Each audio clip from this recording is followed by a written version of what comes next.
Hello दोस्तों, स्वागत है आपका आपके इस YouTube channel to news student पर। दोस्तों इस वीडियो में हम बात करने वाले हैं जो आपका सिविल कोड से संबंधित जो वैकेंसी आने वाली है, यानी कि 1, 2, 3, 4, इन चारों का डिटेल आपको ऑफिशियल वेबसाइट पर देखने को मिल जाएगा। ये पूरी तरह से सच है, इसमें कोई दुविधा नहीं है। ठीक है, अब हम बात करते हैं दोस्तों ये नोटिफिकेशन जो आएगा उसमें कौन कौन से आपके क्वालिफिकेशन की बात की गई है, कितने आपके एज होने चाहिए, किस तरह का एग्ज़ाम होगा, कितने मार्क्स के कौन से सब्जेक्ट लिए जाएंगे, पूरा प्रोसेस क्या है एक तरह से देखा जाए तो वो मैं इस वीडियो में बात करूंगा दोस्तों। तो चलिए इस वीडियो को अंत तक देखिएगा। तो सबसे पहले यहाँ पर हम बात करने वाले हैं उस पोस्ट के बारे में जो ज़्यादा इंपॉर्टेंट रोल निभाएगा, वो है आपका court reader cum deposit writer. इस पोस्ट के बारे में बात करेंगे, उसके बाद हम नंबर 1 पे भी चलेंगे, नंबर 2 पर भी चलेंगे, नंबर 4 पे भी चलेंगे। ठीक है, तो सबसे पहले इस वीडियो में हम बात करने वाले हैं 3/2022। दोस्तों 3/2022 1132 सीटों पर यह वैकेंसी आई थी। तो चलिए इसी के बारे में हम बात करते हैं कि इसके लिए क्या क्या ज़रूरत की चीज़ें होती है। चलिए आगे बढ़ते हैं दोस्तों। इससे पहले ये वैकेंसी 2016 में आई थी 3/2016 करके, इस बार 3/2022 करके आई है। तो कुल मिलाकर 6 सालों बाद ये वैकेंसी आई दोस्तों। इसके बारे में क्या क्या है देखिए, यहाँ पे पोस्ट की अगर बात करें तो ये पोस्ट है deposition writer cum typist cum clerk, जो कि वहाँ पर भी था, यहाँ पर भी है। वैकेंसी पिछली बार जब आई थी तो 936 आई थी, इस बार 1100 समथिंग है, तो अच्छी बात है। यहाँ पे ग्रेड पे की बात करें दोस्तों तो ये ग्रेड पे 2400 दिया हुआ है और 5200 से 20,200 जो दिया हुआ है आपका मंथली बैंड पे बैंड दिया हुआ है। तो दोस्तों इससे आपको सोचने वाली बात नहीं, ये 6 साल पहले की है, अब जबकि अब यहाँ पे 7 पे कमीशन लागू हो चुका है, तो इससे वेतन में थोड़ी बहुत आपको बढ़ोतरी देखने को मिल सकती है। चलिए आगे बढ़ते हैं।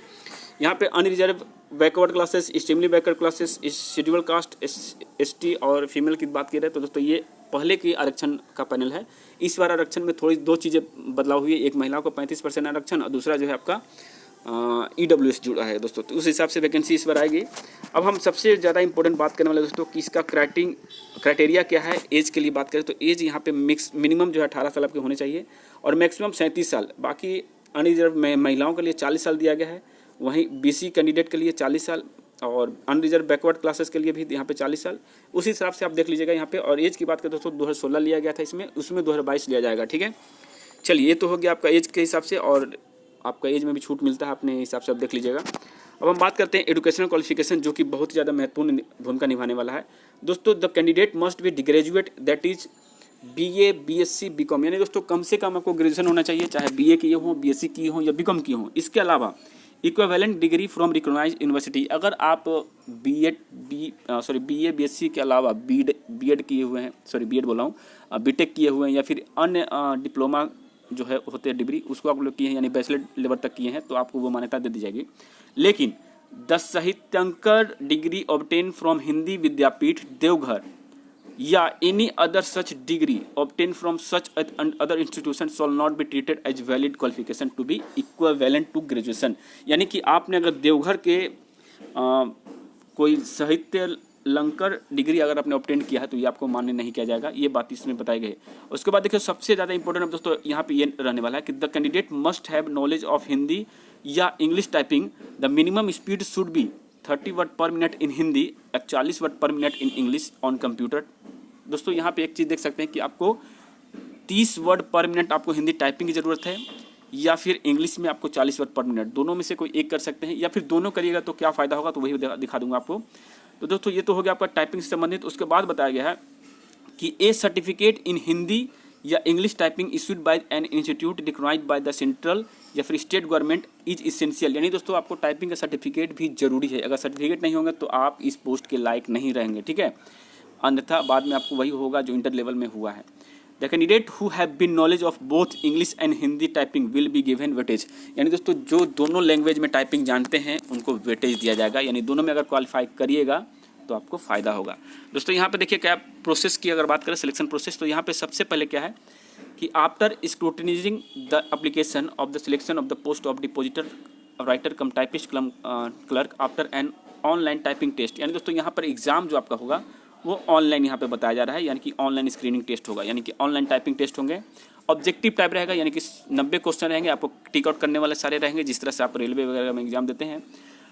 As per the syllabus of the clerk grade post 90 marks may be conducted and on the basis of above said test interview 10 marks only qualified candidate may be conducted for appointment to the post of deposition writer cum typist clerk. यानी दोस्तों आपके 10 marks के क्या होंगे तो आपका interview होगा, यानी कि 90 मार्क्स का आपका सिलेबस में रखा गया है और 10 मार्क्स का ये है। तो सिलेबस क्या है दोस्तों, तो यहाँ पे देख सकते हैं सिलेबस में आपको रहने वाले हैं अंग्रेजी के 20 क्वेश्चन हो सकते हैं या 20 मार्क्स के 10 क्वेश्चन हो सकते हैं।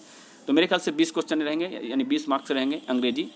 हिंदी की बात करें दोस्तों, हिंदी भी 20 मार्क्स के हैं। मैथमेटिक्स यहाँ पे 25 मार्क्स के रहेंगे, और जनरल नॉलेज की बात करें तो 25 मार्क्स के, यानी कुल मिलाकर यहाँ पे आप देख सकते हैं 50 और 40 90 मार्क्स के आपके पेपर होने वाले हैं। 10 नंबर आपका जो इंटरव्यू में चला जाएगा, ठीक है।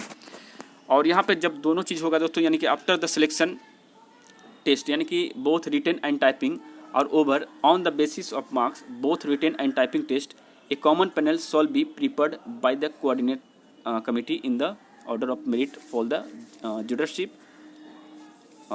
Judgeship in the state of Bihar. यानी दोस्तों आपका मेरिट बन जाएगा जब आपका टाइपिंग और एग्जाम दोनों हो जाएंगे, उसके बेस पे आपके मार्क्स के बेस पे बनेगा।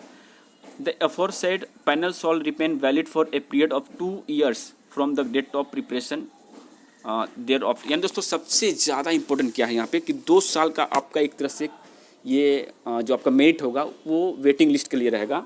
और the existing vacancy also any future vacancy due to retirement resignation and non joining occurring within the period of 2 years shall be filled up the among the candidate। यानी दोस्तों जो candidate merit में नीचे रहेंगे, panel in order on merit, यानी merit में अगर नीचे रहते हैं, मान लीजिए फर्स्ट मेरिट लिस्ट में नहीं आपका हुआ तो सेकंड लिस्ट, थर्ड लिस्ट, इस तरह से आपका एक तरह से डायरेक्ट मेरिट बना दिया जाएगा कि आप लोग वेटिंग में हैं और आप ही लोग का सिलेक्शन होगा आपके नंबर मार्क्स के अनुसार। तो ये बहुत ही ज़्यादा खुशखबरी वाली बात है कि इस सिविल कोर्ट में ये इस तरह की सुविधा दी गई है दोस्तों, ठीक है। और ऐसा हर विभाग में होना चाहिए था। और वही एग्जाम फी की बात करें दोस्तों तो 500 रुपये जनरल वालों के लिए, ओबीसी वालों के लिए, बाकी महिलाओं और SC/ST वालों के लिए यहाँ पर 250 रुपये का फ़ी रखा गया है। और बाकी चीज़ें जो है वही छोटी मोटी जानकारी दी गई दोस्तों। ये हो गया आपका पोस्ट कोड 3 के बारे में, जो कि आपको बता दूं यहाँ पर post code 3 deposition writer cum typist cum clerk. तो वीडियो कैसा लगा ज़रूर बताइएगा। इसके बाद नेक्स्ट वीडियो में हम आएंगे और क्लर्क के बारे में बताएंगे दोस्तों कि उसमें क्या इसेंशियल है, क्या क्या ज़रूरत की चीज़ें लगती है। तो जय हिंद, जय भारत।